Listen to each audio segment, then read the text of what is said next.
Welcome to Brace Yourself, the Raw and Unfiltered podcast. Join me as we dive into bold and authentic conversations about relationships, self-care, cultural shifts, generational cycles, and more.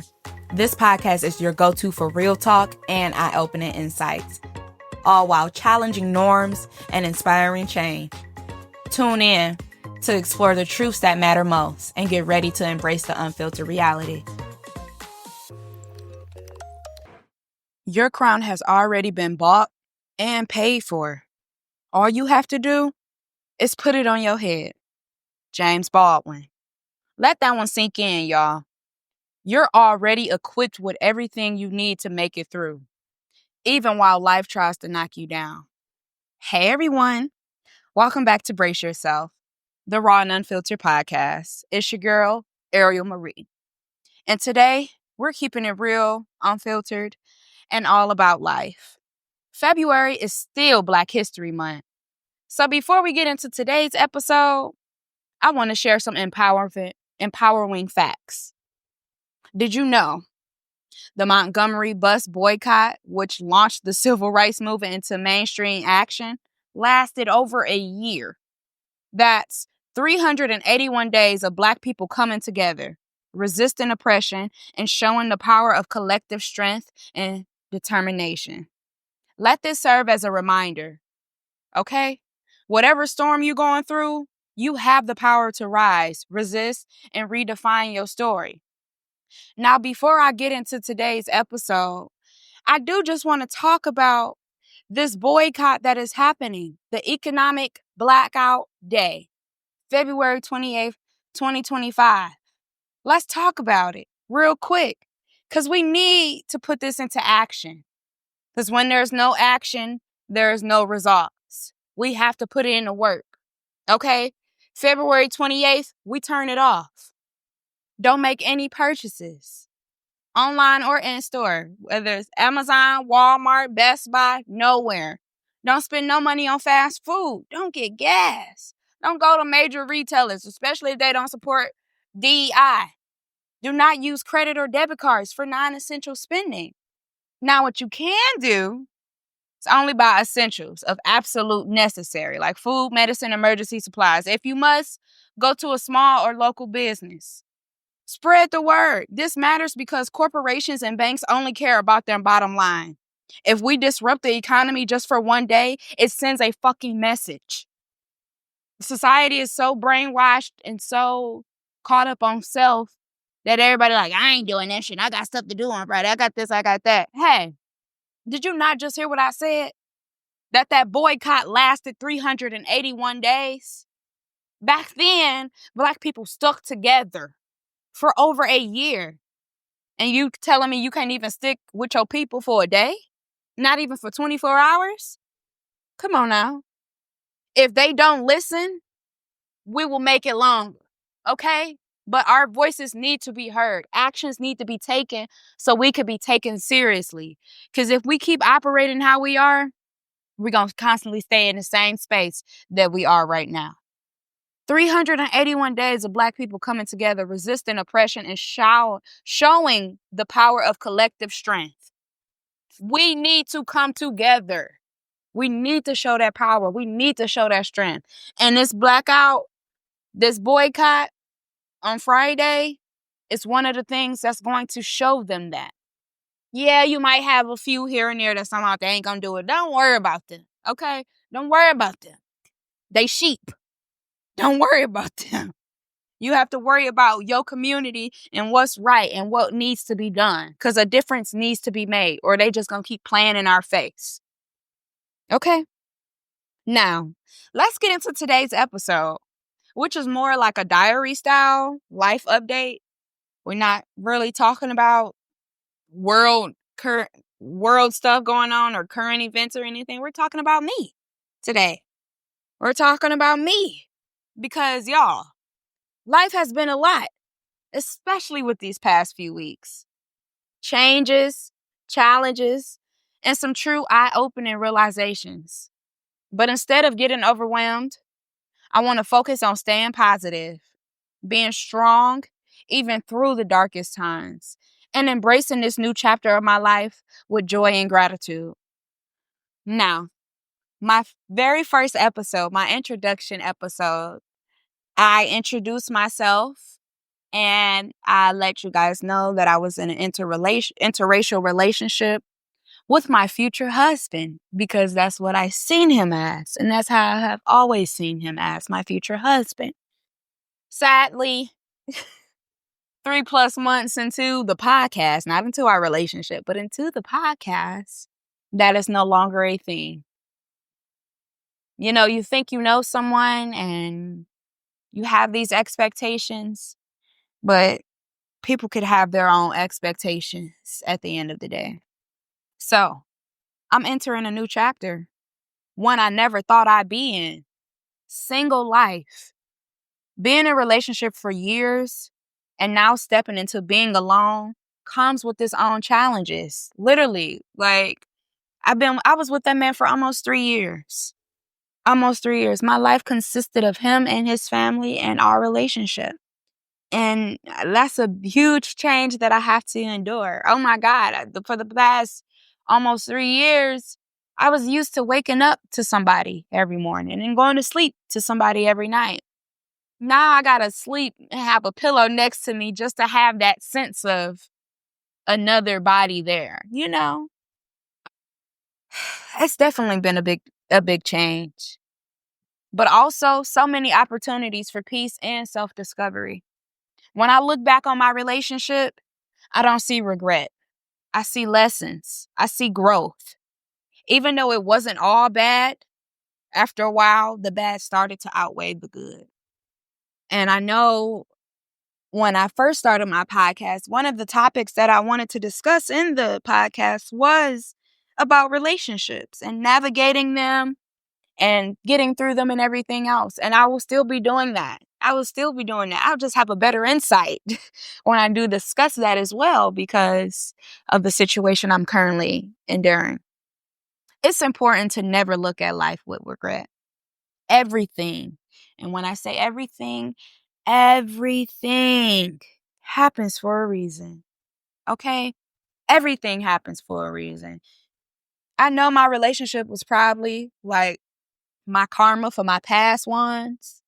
I started to feel like that as time went on in a relationship, that this was just my karma from how I was in the past. And I've learned so much. And I gained such deep perspectives on love, relationships, and myself. I used to feel like I came into people's lives as sort of a healer, and I still believe that. Give me a second, y'all. And I still believe that. I had to text my nail bell back. But what I've learned is that people aren't always meant to stay. And I'll say that again. I used to feel that I came into people's lives as sort of a healer, which I do believe. I believe that wholeheartedly. But what I've learned is that people are not meant to stay. Okay? Some are, some aren't. And I've learned that when it's a caterpillar, you have to let it blossom into a butterfly and let it go. It cannot stay forever. Some will be blessings, others will be lessons. But there's value in both. It's value in both. Don't look at anything that happened as regret. Don't regret anything. Live your life with no regrets. Okay? It's either a blessing or a lesson.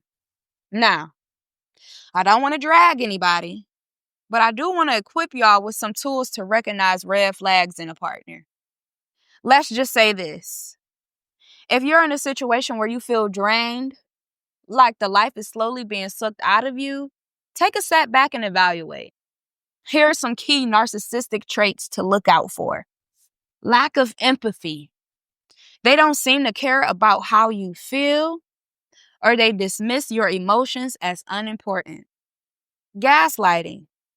Constantly making you question your reality or make you feel like the problem when you confront them with issues. I'm taking a... I was drinking my smoothie, y'all. I just came from the gym, so I need to finish my smoothie, so bear with me. Control and manipulation. They use manipulation to keep you in their grasp and subtle tactics to make sure they maintain power over the relationship.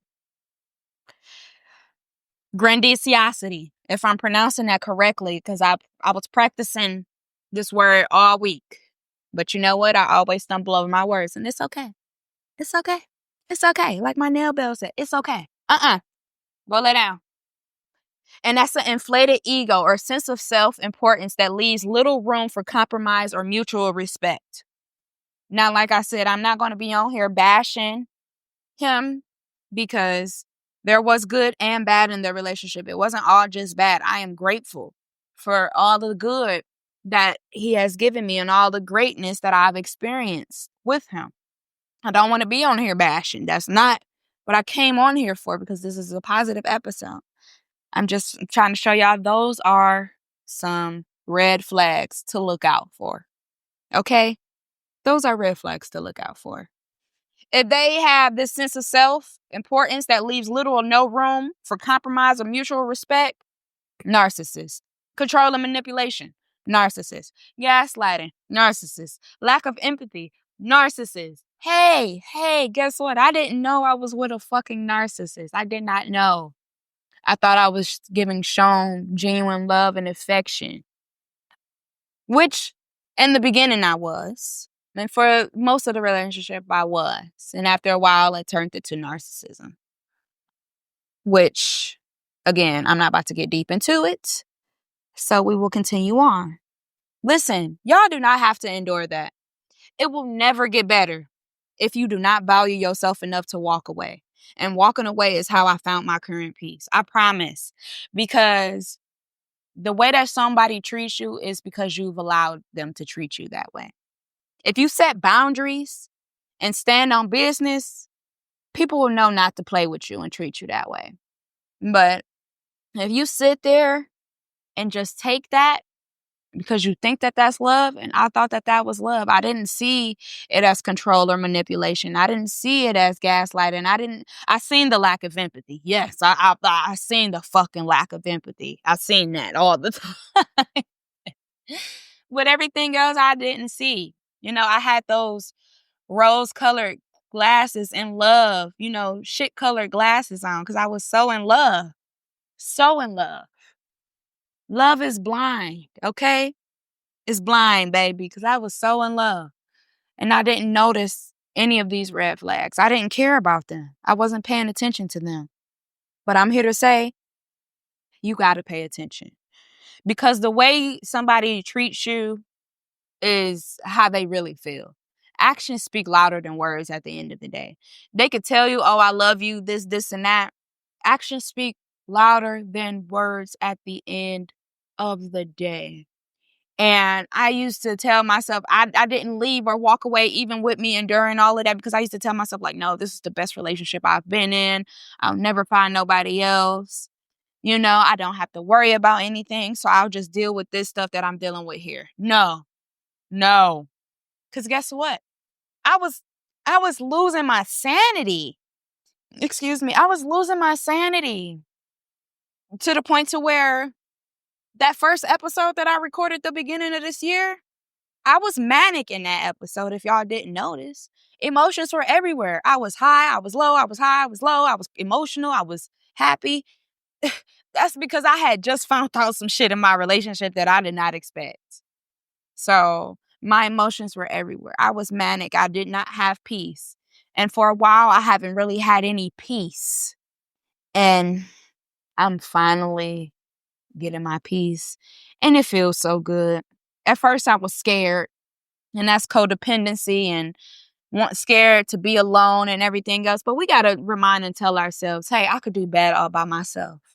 I can do bad all by myself. You came in this world alone, unless you was a twin or something.